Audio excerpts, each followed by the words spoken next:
So what's up guys? Good afternoon. Welcome back sa Andrea Judge TV.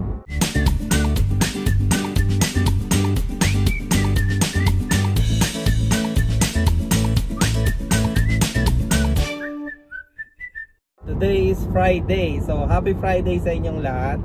And currently it's 4:05 PM.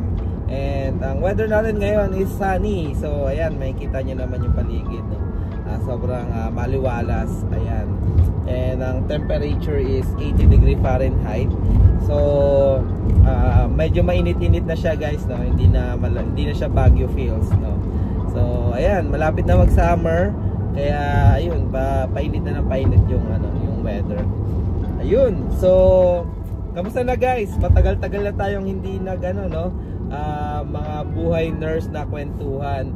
So since nung bumalik ata ako nung night shift, hindi pa ako nakagawa ng video na ganito na about nursing, mga ganap-ganap sa work natin, no?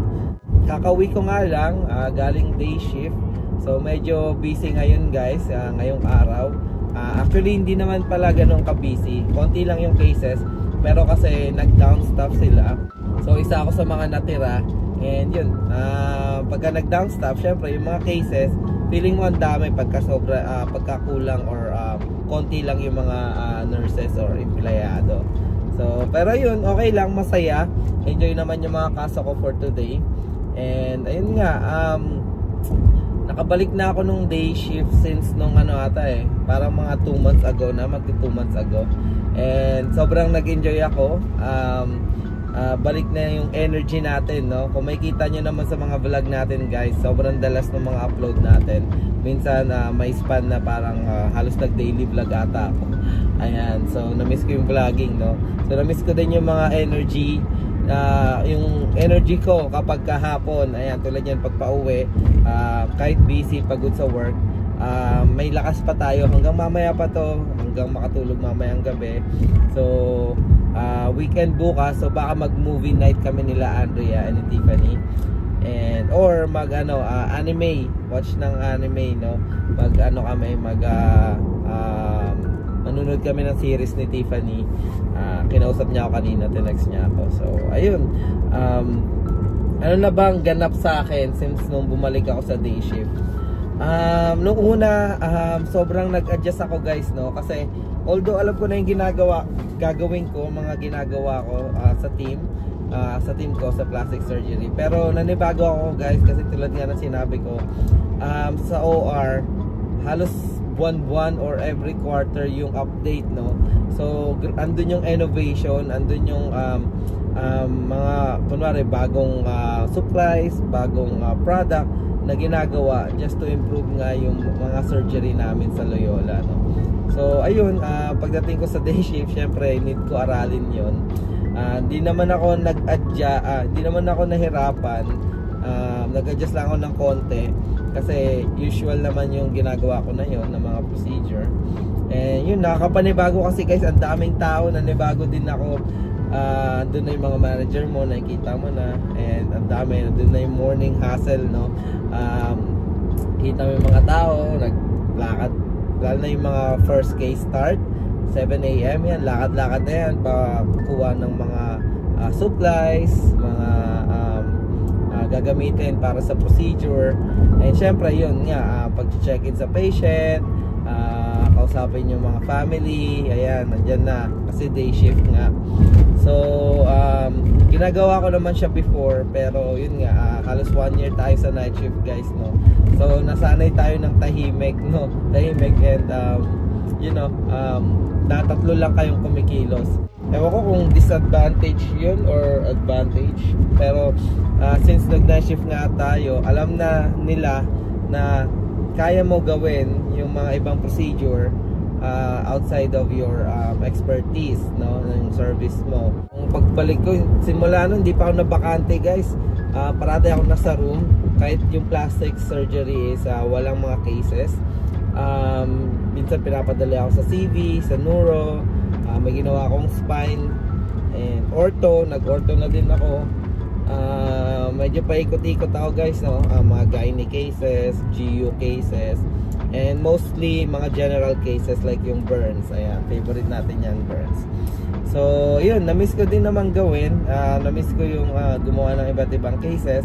And medyo para sa akin hindi na mahirap kasi marami ka ng katulong or marami ka ng mahihingian ng tulong. Hindi tulad nung nasa night shift ka na tatlo lang kayo and you need to figure out kung paano mo gagawin o paano nyo i-pull through yung case kapag hindi nyo alam or nahihirapan kayo. And ayun, nanibago lang din naman ako sa oras, sa pagod nung mga first week.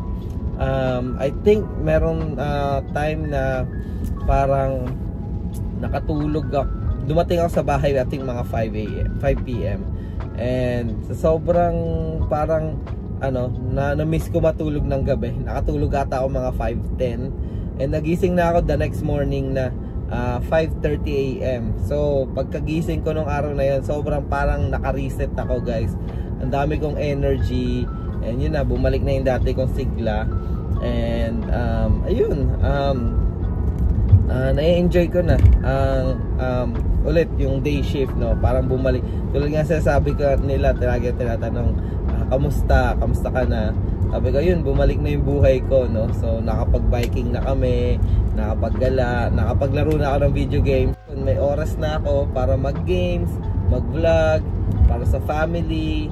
And ayun, banding sa pagbabike sa amin ng family namin, nakapag-camping na kami, travel. So masaya, enjoy yung pagbalik ko sa day shift, no? Pero yun nga, guys, disclaimer lang, syempre depende pa rin yun sa sitwasyon ng mga tao or kung ano yung hilig talaga ng mga tao. Kung applicable sa mga tao yung night shift sa ibang tao or sa ibang nurses, okay talaga yun as long as nakapag-function ka and nakapag-enjoy ka pa din or meron ka pa rin work-life balance, no? So para sa akin, yun nga, day shift kung nagagawa yun, kaya nag-request ako bumalik ng day shift. Pagbalik ko ng day shift, yun nga, samot-saring cases na yung nagagawa ko. Mostly nga itong burns, no? So alam nila favorite ko din naman ng burns, pero kasi yung burns is not part of the plastic surgery team, no? Reconstruction. And pero since parang minsan kulang sila sa tao kasi lalo na ngayon summer vacation, marami nagsiset ng vacation. And ayun, ilang beses ako nabaro, siguro parang simula nung bumalik ako, parang 2 months, mga 8 or 10 times na akong nasa burn room, no? Which is okay. Gusto ko yung mga kasama ko doon, yung mga surgeons saka yung mga katrabaho ko. So ayun, puro kulitan, good vibes lang doon sa burn room. And sa plastics, yun, na-miss ko, guys, yung mga big cases like flap. So grabing busy namin ngayon pagdating ng summer. Yung mga free flap, deep flap, fibular flap. Ayan, so may mga hand cases na microscopic reconstruction. Sobrang mga 8 to 10 hour cases na surgery. And yun, na-miss ko, guys. Minsan nga parang nanibago ako nung first flap ko, nung simula na bumalik ako. Sobrang dami ng equipment, tao, so ang daming surgeon, combo cases yon, fibular flaps combo with ortho and plastics. Sobrang ayun, nakakapanibago, pero at the same time nakakatuwa kasi nafe-feel mo ulit yung mga ginagawa mo dati. And di tulad sa night shift nun kasi, although busy din, life or death situation yung mga cases, pero kasi hindi siya medyo komplikado, no? Ang goal dun is to revive the patient. So the more na nagtagal ka sa OR, the more na yung chances ng patient mo is bumaba or hindi maging okay. Pero kaya mostly mabilis, like less than an hour, less than 2 hours. So kailangan mabilis yung kilos. Kaya yung mga cases hindi matatagal, no? Nakakatawa lang kasi nagagawa ko na ulit sila. And para sa akin okay lang din. And madalas nga ako, guys, nag-scrub ngayon kasi na-miss ko mag-scrub. Kasi nga nung night shift ako, may parang sinesegregate or parang hinahati namin yung task dahil 3 lang kami. So lahat ng plastic and ortho cases sa akin, pero madalang lang. So mostly general transplant, mga trauma cases yung nare-receive namin. So yung isang nurse, yun yung madalas na nag-i-scrub. So ngayon halos ata may span doon nung dumating ako, halos 2 weeks ata nag-scrub ako. Ayan, sobrang na-miss ko mag-scrub. And ayun, so far masaya naman ako, and na nakabalik ako sa day shift. Nakasama ko na yung mga katrabaho ko dati, yung team ko, yan, yung plastic surgery team. So kami, plastic dinner kami last time. So na-miss namin, na-miss ko yung mga ganun, no, yung team namin. And welcome back naman nila ako, and sobrang natutuwa naman sila na bumalik ako. Pati yung mga surgeon namin, welcome din ako, na yun nga, nakabalik na ako sa team after ko mawala, no, ng isang taon. Hindi ko alam kung ano na mga pinagkikwento ko, guys, no. Ayan, gusto ko lang sana mag-update, ayun, kung ano na nangyari sa work. And ayun nga, tapos nung bumalik ako, think gusto nila akong yung parang umakit sa clinical ladder. Sabi niya, since bumalik ka na, Judge, kailangan mong lakarin to. So ibig sabihin nun, guys, clinical ladder, kasi level 2 nurse ako, RN. So gusto nila akong i-level 3, parang promotion.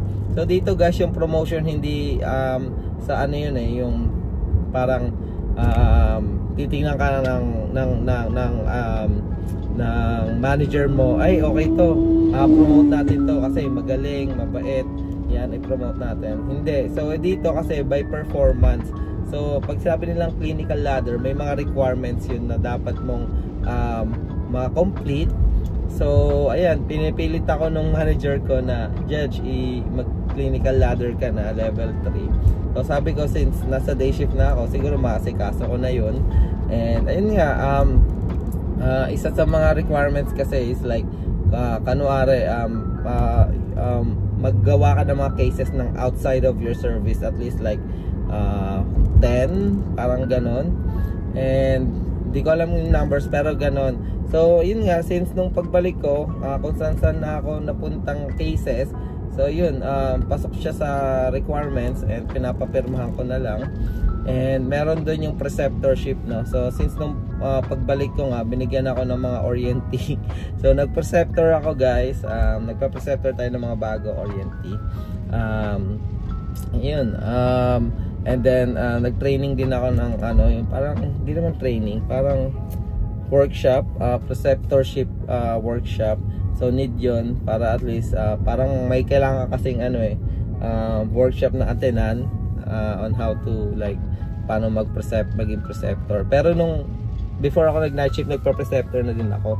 May mga ino-orient tayo. So pag nagpa-preceptor ka, panwari orientee, so 4 weeks sa'yo yun, araw-araw mong kasama yung orientee mo, and tuturo mo yung mga basic ng OR, no, bago sila mag-rotate sa iba-ibang service. So ayan, may bayad din yun, additional $4 per hour. So hindi na din masama, okay din yun. So yun nga lang, guys, nakakapagod yun kasi buong araw kayo magkasama, todo explain, yan, sasabihin mo, lalo na pagka new grad, medyo mahirap kasi need mo, alam mong, lalo tapos pag nag-OR sila, alam mong parang talagang bagong-bago sa kanila lahat. Ayun. So tayo naman, second language natin yung English, kaya medyo nano-nosebleed tayo minsan, no. Pero ayun, awa naman ng Diyos, okay naman yung mga tinuruan ko, nandiyan pa, and lagi nila ako na-appreciate, no, as their preceptor. So ayun, so under no ng preceptor, meron pa isang requirements yung yung kailangan mo mag-training, i-train yung mga kasamahan mo. So nag-undergo kami ni Kuya Alan ng sa trauma, no, sa parang in-service, nag-in-service kami. So nagturo kami ni Kuya Alan about sa defibrillator, no, saka sa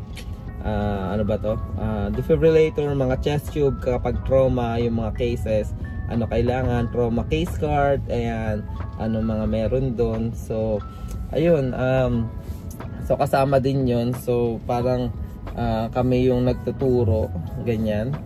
So na-check ko na yon. So I think ang kulang ko na lang is yung ano yung parang sa community base na gagawin, no. So yung parang community base na yun, kunwari parang meron kasi yung Loyola, nag-host sila ng heart walk, parang ganon, parang marathon nata yun, or walkathon nata, parang ganon, na parang 5 miles run, 5k, 10k run, mga ganon. And then yun, pag sumali ka sa mga ganong event, yun, pwede mong ilista kasi it's for the community, no. Tumutulong ka sa community, parang ganyan. So ayun, so ayun, sana makompleto natin kasi additional din yun sa payment and mag-level 3 ka na. So ang ceiling I think is level 4. So pag level 4, kailangan mo na mag-apply ng CNOR or Certified Nursing OR. So bala ko na din yun, guys, kaso parang yun nga, naglipat kami ng mga nakaraan, ang daming ginagawa, and then na-enjoy ko yung summer. So hindi pa ako talaga nakapag-review, no. And ayan, tingnan natin, guys, kung anong mangyayari. I-update ko kayo kung nakuha na natin yung level 3, no. Climb sa clinical ladder level 3. Maraming salamat sa pakikinig, guys, no. Sana natuwa kayo sa kwento ko ngayong araw na to, ngayong vlog na to. Naisipan ko lang kasi nung pauwi ako, sabi ko, tagal ko nang gumawa ng kwentuhan vlog, no, about nursing. Dahil parang night shift pa ata ako noon nung last time ako hindi, tama. Night shift ako, pabalik ng day shift, no. So wala pa akong update sa inyo, guys, kung ano na ba nangyayari sa akin sa trabaho. So ayun, guys, maraming salamat sa pakikinig, guys. Patuloy niyo pa rin sana kami suportahan ang Andrea Judge TV. And ayun, guys, sana nung nag-last live kami no ni Andrea, ang daming natuwa, no. And sabi nila gawin naming schedule yung pagla-live. And naisip ko kasi pag gumagawa ako ng shoutout video, medyo mahaba. Ang haba na nagpapa-shoutout, ang dami na nagko-comment, ang dami na sumusuporta sa atin, which is nakakatuwa at nakakataba ng puso. And siguro gagamitin ko yung chance na yon na mag-live, na makipagkwentuhan sa inyo, guys, kung may mga question kayo or may gusto kayong ipasabi sa amin and gusto niyo magpa-shoutout, gagamitin natin yun sa live na yon. So napag-usapan namin ni Andrea, end of the month, no, parang weekend yon or Saturday, end of the month, na isang gabi magkukwentuhan tayo. And yun, ma-shoutout kayo and matanong kung ano man yung mga question nyo sa amin. Ayan, guys, siguro dito ko natatapusin yung vlog. Maraming salamat sa pagsama. And patuloy pa rin kaming gagawa ng mga tulad ng ganito, mga nursing related vlog, sit down vlog, kwentuhan about nursing, no, kung ano na ba nangyayari sa amin sa work namin as a nurse. And syempre mga buhay America vlog, travel vlog, guys, abangan nyo. Medyo marami tayong gagawin itong summer, and hopefully ma-enjoy nyo yung mga ginagawa namin. And maraming salamat at marami kami na-inspire na mga viewers namin, no, dahil nakikita namin sa comments, sinasabi din nila. Ayun, maraming salamat, guys. Ingat kayo parate. Happy weekend and God bless. Bye!